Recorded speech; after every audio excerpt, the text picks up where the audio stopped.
ಇಂದೇ ಡೌನ್ಲೋಡ್ ಮಾಡಿ ಮತ್ತು ನಿಮ್ಮ ನೆಚ್ಚಿನ ಶೋಗಳನ್ನು ಆನಂದಿಸಿ.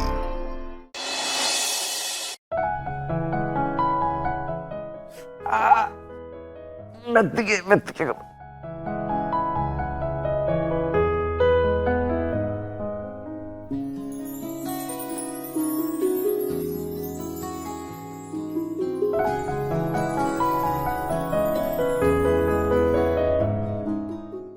ಮನು.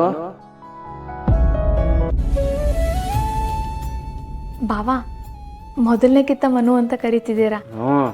ನಾನು ಪೆದ್ದ ಅಂದ್ರೆ ತಿರ್ಗಾ ಮರ್ಗ ಮತ್ತೆ ಅದನ್ನೇ ಹೇಳ್ತಾನೆ, ಅದಕ್ಕೆ ಹೆಸರಿಡ್ದು ಕರೆದಿದ್ದು. ಇನ್ಮೇಲೆ ಮನು ಅವರೇ ಅಂತ ಕರೆಯೋದು ಮುಂದೆ ಬರುತ್ತೆ ಬಾವಾ, ನೋಡ್ತಾ ಇರಿ. ಅಣ್ಣ ಹೇಳಣ್ಣ, ಏನು ಮಾಡಬೇಕು? ಅಪ್ಪ ತಂದೆ, ನೀನು ಏನು ಮಾಡೋದು ಬೇಡ, ನಾನು ಕೇಳಿದ್ದೀನಿ, ಹೇಳು. ನಿಜ ಹೇಳು. ಅಣ್ಣ ಸುಳ್ಳು ಹೇಳೋದಕ್ಕೆ ನಾನೇನು ಬುದ್ಧಿವಂತನಾ? ಲೇ, ಹೇಳಿದ್ದೀನಿ ಪದೇ ಪದೇ ಟೇಪ್ ರಿಕಾರ್ಡರ್ ಥರ ಮತ್ತೆ ಹೇಳ್ಬೇಡ. ನೋಡು, ನಾನು ಕೇಳಿದ ಉತ್ತರ ಕೊಡು. ನೋಡೋಕ್ಕೆ ನಮ್ಮ ಅಣ್ಣನ ಥರನೇ ಇದ್ನ. ಅವ್ರಂಗೆ ಇದಾರೋ ಇಲ್ವೋ ಗೊತ್ತಿಲ್ಲ, ಆದರೆ ನೋಡಕ್ಕೆ ಹಂಗೆ ಅವರೇ ಅಂತ ಹೇಳಿದ್ರಲ್ವಾ, ಅದಕ್ಕೆ ಕೇಳ್ತಿರೋದು. ಹೊಡೆದಿರೋದು ನಮ್ಮ ಅಣ್ಣನ ಅಲ್ವಾ ಅಂತ. ಬಾವಾ, ನಾಗೇಗೌಡ ಬಾವನ ಬಗ್ಗೆ ನೀವು ತಪ್ಪು ತಿಳ್ಕೊಬೇಡಿ. ನೀವಿಬ್ರು ಕೃಷ್ಣ ಬಲರಾಮನ್ ಥರ ಅಂತ ಇಡೀ ಮಾಸ್ತಿ ಕೊಪ್ಪಳ ಜನನೇ ಮಾತಾಡ್ಕತ್ತಿದ್ರು. ಕೇಳಿಸ್ಕೊಂಡಿದ್ಯಾ? ನೀನು ಕೇಳಿಸ್ಕೊಂಡಿದ್ಯಾ? ಇಲ್ಲ, ನೀನು ಹೊರಗಡೆನೇ ಹೋಗಲಿಲ್ಲ ಅಣ್ಣ ಕೇಳಿಸ್ಕೊಳ್ಳೋದಕ್ಕೆ. ಆದರೆ ನಾನು ಕೇಳಿಸ್ಕೊಂಡಿವ್ನಿ. ಜನ ಹಿರಣ್ಯಾಕ್ಷ ಹೋಯ್ತಾವನೆ, ಹಿರಣ್ಯ ಕಸಪ ಹೋಯ್ತಾವ್ರೆ ಅಂತಾರೆ. ನೋಡಿ, ಇಲ್ದೇ ಇರೋದೆಲ್ಲ ಬಣ್ಣ ಹೇಳ್ಬೇಡಿ, ಕರೆಕ್ಟಾಗಿ ಉತ್ತರ ಕೊಡಿ. ಬಾವಾ, ಆದ್ರೂ ನೀವು ನಾಗೇಗೌಡ ಬಾವನ ಬಗ್ಗೆ ತಿಳ್ಕೊತಿರೋದು ತೆಪ್ಪೆಯ. ಅವ್ರು ನಿಮ್ಮ ಮೇಲೆ ಪಿರಾಣನೆ ಮಡಿಕೊಂಡವ್ರೆ. ನಿಮ್ಗೆ ಯಾವಾಗಲೂ ಒಳ್ಳೇದೇ ಬಯಸ್ತಿರ್ತಾರೆ ಬಾವಾ, ತೆಪ್ಪು ತಿಳ್ಕೊಬೇಡಿ ಬಾವಾ. ಹ್ಞೂ ಅಣ್ಣ, ನಾಗಣ್ಣ ನಿನಗೆ ಹೊಡೆದಿರಲ್ಲ. ಅಣ್ಣ ತಮ್ಮದಿರು ಬೆಳೀತಾ ದಾಯಾದಿಗಳಾಯ್ತಾರೆ, ಆದರೆ ನಿಮ್ಮ ವಿಷಯದಾಗೆ ಹಂಗಿಲ್ಲ ಬಾವಾ. ಅಣ್ಣ ತಮ್ಮಂದಿರ ಮಧ್ಯೆ ಜಗಳ ಬಂದರೆ ಅದು ಆಸ್ತಿ ಅಂತಸ್ತು ವಿಷಯಕ್ಕೆ ಆಗಿರ್ತದೆ. ಅದು ಬಿಟ್ಟರೆ ಈ ಗಂಡಸರ ಮಧ್ಯೆ ಜಗಳ ಬಂದರೆ ಈ ಹೆಣ್ಣಿನ ವಿಷಯಕ್ಕೆ ಆಗಿರ್ಬೋದು. ನಿಮ್ಮಿಬ್ಬರ ಮಧ್ಯೆ ಹೆಣ್ಣಿನ ವಿಷಯ ಚಚೆ ಹಂಗೇನು ಇರಕ್ಕಿಲ್ಲ ಬಾವಾ. ಅಣ್ಣ ಮಸಾಜ್ ಮಾಡಿದ್ದೀನಿ, ಹಾಯಾಗಿ ಮಲ್ಕೋ. Take care.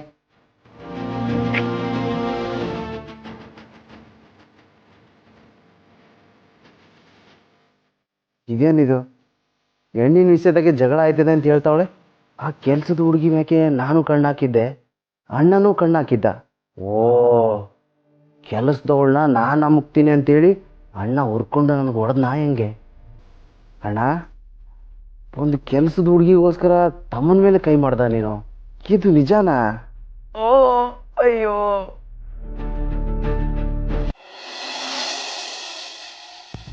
ಸುಶೀಲಾ, ಒಂದು ವಿಷಯ ಗಮನಿಸಿದ್ಯಾ? ಏನಕ್ಕ? ಇತ್ತೀಚೆಗೆ ಇವರು ಜಾಸ್ತಿ ಮಾತಾಡ್ತಾನೆ ಇಲ್ಲ, ಸುಮ್ಮನೆ ಇರ್ತಾರೆ ಅಂತ ಅನಿಸ್ತಿಲ್ವಾ? ಹಾವು ಸುಮ್ಮನೆ ಇದೆ ಅಂದರೆ ಒಳ್ಳೆತನ ಬಂದಿದೆ, ವಿಷ ಕಾರೋದನ್ನ ಬಿಟ್ಟಿದೆ ಅಂತನ ಅರ್ಥ ಅಕ್ಕ? ಹಾಗಲ್ವೇ? ಮುಂಚೆ ಎಲ್ಲ ಅಷ್ಟೊಂದು ಹಾರಾಡ್ತಿದ್ರು, ಕೂಗಾಡ್ತಿದ್ರು. ಮೊನ್ನೆ ಪಂಚಾಯಿತಿ ಆದಮೇಲಿಂದ ತುಂಬ ಸಪ್ಪಗಾಗಿದ್ದಾರೆ ಅಂತ ಅನ್ನಿಸ್ತಿಲ್ವಾ? ನಮ್ಮ ಶಿವು ಕೊಟ್ಟಿರೋ ಹೊಡ್ತ ಅಕ್ಕ ಅದು. ಯಾಕಂದ್ರೆ ಅವ್ರ ಜಾಗದಲ್ಲಿ ಶಿವು ಕೂತಿದಾನಲ್ಲ, ಅವಮಾನ ತಡ್ಕೊಳಕ್ಕಾಗ್ತಿಲ್ಲ ಇವ್ರಿಗೆ. ಅಷ್ಟೇ ಅಲ್ಲ, ನಮ್ಮ ಪರ್ಶು ಕೂಡ ಅವರಪ್ಪನ ವಿರುದ್ಧವಾಗೇ ಮಾತಾಡ್ಬಿಟ್ನಲ್ಲ, ಅದಕ್ಕೆ ಇರಬೇಕು. ಆದರೂ ಪರ್ಶುನ್ ಯಾಕೋ ನನ್ನ ಕೈಯಲ್ಲಿ ನಂಬಕ್ಕಾಗ್ತಿಲ್ಲ ಅಕ್ಕ. ಯಾಕೆ ಹಾಗಂತಿದ್ಯಾ? ಅವ್ನು ಬದಲಾಗಿದ್ದಾನೆ, ಒಳ್ಳೆ ಮಾತಾಡ್ತಾನೆ, ಒಳ್ಳೆ ಕೆಲಸ ಮಾಡ್ತಾನೆ ಅನ್ನೋದನ್ನ ನಾವು ಬರೀ ಕೇಳಿದ್ದೀವಿ, ನೋಡಿದ್ದೀವಿ ಅಷ್ಟೇ. ಅವ್ನು ಇಷ್ಟು ಬೇಗ ಬದಲಾಗೋದಕ್ಕೆ ಹೇಗೆ ಸಾಧ್ಯ ಅಕ್ಕ? ಯಾಕಂದ್ರೆ ಇದೆಲ್ಲ ಅವ್ನು ಹುಟ್ಟು ಗುಣ ಅಲ್ವಾ? ವಾ, ಏನೇ ಆದರೂ ಈ ಹೆಣ್ಮಕ್ಳಿಗೆ ಅನುಮಾನ ಅನ್ನೋದು ತಪ್ಪಕ್ಕಿಲ್ಲ. ಎಲ್ಲಾದ್ರಲ್ಲೂ ಒಂದು ಹುಳ ಹಿಡ್ಕೊಂಡು ಕೂತಿರ್ತಾರೆ. ಏನು ಮಾಡೋಣೀಗ? ಹೋಗ್ಬಿಟ್ಟು ತಲೆ ಸವರ್ಬಿಟ್ರೆ ಸರಿ ಹೋಯ್ತದೆ. ಇಲ್ಲ ಸುಶೀಲಾ, ನನ್ಗೆ ಹಾಗೆ ಅನ್ನಿಸ್ತಿಲ್ಲ. ಆವತ್ತು ಪಾರುಗೆ ಬಾಗ್ನ ಕೊಡುವಾಗ ಅವನ ಕಣ್ಣು ನೋಡಬೇಕಿತ್ತು ನೀನು. ನಮ್ಮ ಶಿವು ಅವ್ರ ತಂಗಿರ ನೋಡುವಾಗ ಅವನ ಕಣ್ಣಲ್ಲಿ ಹೇಗೆ ಪ್ರೀತಿ ಇರುತ್ತೋ ಅದೇ ಪ್ರೀತಿ ನಮ್ಮ ಪರ್ಶು ಕಣ್ಣಲ್ಲೂ ಕಾಣಿಸ್ತಿತ್ತು. ಆದರೂ ನೀನು ಹೇಳ್ತಿರೋದು ಯಾವುದೋ ನನಗೆ ಸರಿ ಕಾಣ್ತಿಲ್ಲ ಅಕ್ಕ.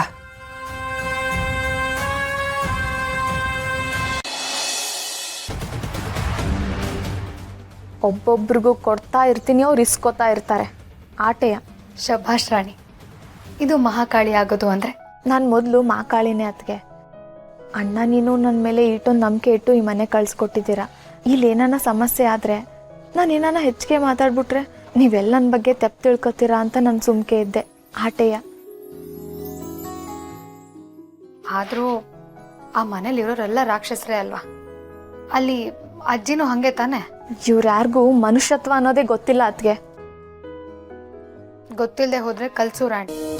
ಹಾಗೂ ಕಲೀಲಿಲ್ಲ ಅನ್ಕೋ, 4 ಕೊಟ್ಟು ಕಲಿಸ್ಬೇಕು. ಅದ್ಕೆ ನೀನು 1 ಹೇಳಿದ್ರೆ 2 ಮಾಡ್ತೀನಿ. ಈಗ ನೀನು 4 ಹೇಳಿದೆಯಲ್ಲ, 8 ಕೊಡ್ತೀನಿ ನೋಡಿ. ಅಪ್ಪ, ನೀವು ಈ ಥರ ಮಾತಾಡ್ತಿರೋದು ನೋಡ್ತಿದ್ರೆ ನಂಗೆ ತುಂಬ ಖುಷಿ ಆಗ್ತದೆ ರಾಣಿ. ನೀನೇನ ಅವತ್ತು ದೀಪಾವಳಿ ಟೈಮಲ್ಲಿ ಗೊಂಬೆ ಹಿಂದೆ ಕಟ್ಟಿಸ್ಕೊಂಡು ಕೂತಿತ್ತು ಅಂತ ಅನಿಸ್ತಿದೆ. ಅದ್ಗೆ ಅಣ್ಣ ನನ್ನ ಇಷ್ಟು ದಿನ ಇಷ್ಟೊಂದು ಚಂದಾಗಿ ನೋಡಿಕೊಂಡು ಬೆಳೆಸವನೆ.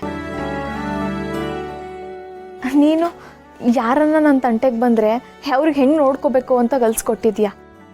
ನಿನ್ನಂಥ ಅತ್ತಿಗೆ, ಅಣ್ಣನಂತ ಅಣ್ಣ ಇರುವಾಗ ಯಾವ ನಾದ್ನಿ ತಾನೇ ಕಣ್ಣೀರು ಹಾಕ್ತಾಳೆ, ಯಾವ ತಂಗಿ ತಾನೇ ಕಣ್ಣೀರು ಹಾಕ್ತಾಳೆ ಅದಕ್ಕೆ. ಇನ್ಮೇಲೆ ಕಣ್ಣೀರು ಹಾಕೋದೆಲ್ಲ ಇಲ್ಲ, ಅವ್ರ ಕೈಲಿ ಕಣ್ಣೀರು ಹಾಕ್ಸೋದು. ಇಷ್ಟು ದಿನ ನನ್ನ ಗಂಡ ನನ್ನ ಅತ್ತೆ ಪಟ್ಟಿರೋ ನೋವಿಗೆಲ್ಲ ಉತ್ತರ ನಾನು ಕೊಡ್ತೀನಿ.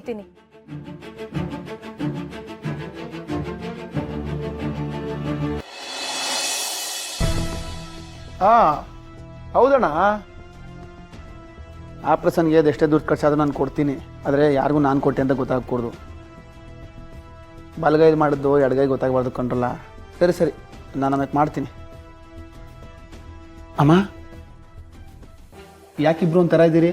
ಪರ್ಶು, ಇತ್ತೀಚೆಗೆ ನಿಮ್ಮ ತಂದೆ ಯಾಕೋ ತುಂಬ ಸಪ್ಪಗಿದಾರಲ್ಲ, ಆ ವಿಷಯನೇ ಮಾತಾಡ್ತಿದ್ವಿ. ನಮ್ಮ ಜೀವ ಹಿಂಡಿ ಇಪ್ಪೆ ಮಾಡ್ತಾರಲ್ಲ, ಅದ್ರ ಬಗ್ಗೆ ಮಾತಾಡ್ತಿದ್ವಿ ಅಷ್ಟೇ. ಚಿಕ್ಕವ್ವ, ನನಗೆಲ್ಲ ಗೊತ್ತು. ನೀವು ಹೆಂಗಸ್ರುಗಳು ಏನು ಹೇಳ್ದೇ ಎಲ್ಲ ಮನಸ್ಸಲ್ಲಿ ಇಟ್ಕೊಬಿಡ್ತೀರಿ. ಅಪ್ಪನ ಬಗ್ಗೆ ಎಲ್ಲರೂ ಹೇಳಿದ್ರೆ ಊರು ಜನಗಳು ಅವ್ರು ಮರ್ಯಾದೆ ಕೊಡೋಕ್ಕಿಲ್ವೇನೋ, ಏನಾದ್ರು ತೊಂದರೆ ಆಯ್ತೇನೋ ಅಂತ ಎಲ್ಲ ಮನಸ್ಸಲ್ಲಿ ಇಟ್ಕೊತೀರಿ. ಅದು ನಿಮ್ಮ ದೊಡ್ಡ ಗುಣ. ಆದರೆ ಈ ಮನೆ ಮಗ ನಾನು. ನಮ್ಮ ಅಮ್ಮದಿರೋ ಇಷ್ಟೊಂದು ನೋವಲ್ಲಿರೋದನ್ನ ನನ್ನ ಕೈಲಿ ನೋಡೋಕೆ ಹಾಕಿಲ್ಲ. ಮೊದಲಾಗಿದ್ರೆ ಬೇರೆ ಇತ್ತು. ಈ ಪಾಪ್ಗಳ ಜೊತೆ ಸೇರ್ಕೊಂಡು ರಶ್ಮಿ ಮದುವೆ ಟೈಮ್ನಲ್ಲಿ ನಿಮ್ಮ ಮೊಬೈಲ್ನೆಲ್ಲ ಕಿತ್ಕೊಂಡು ನಿಮಗೆ ಕೊಡಬಾರ್ದು ಹಿಂಸೆನ ಕೊಟ್ಬಿಟ್ಟೆ. ಈ ಪಾಪ್ ಕೈಗಳು ನಾಶ ಆಗಬಾರ್ದು ಅಂದ್ಕೊಂಡು ಕೇಳ್ಕೊಂಡು ಕೊಂಡ್ಕೊಂಡಿದ್ದೀನಿ ಚಿಕ್ಕಮ್ಮ. ಅದನ್ನೆಲ್ಲ ನಿಮ್ಮ ತವ ಹೇಳಕ್ಕೆ ಹಾಕಿಲ್ಲ. ಈ ಕಡೆ ಅಪ್ಪಯ್ಯ ಅವ್ರ ತವ ವಾದ ಮಾಡೋಕ್ಕೂ ಹಾಕಿಲ್ಲ. ಇನ್ನು ಅಮ್ದಿರೋ ನಿಮಗೆ ಸಮಾಧಾನ ಮಾಡದೆ ಇರೋಕ್ಕೆ ಹಾಕಿಲ್ಲ. ನಮ್ಮ ಮನೆ ದೀಪ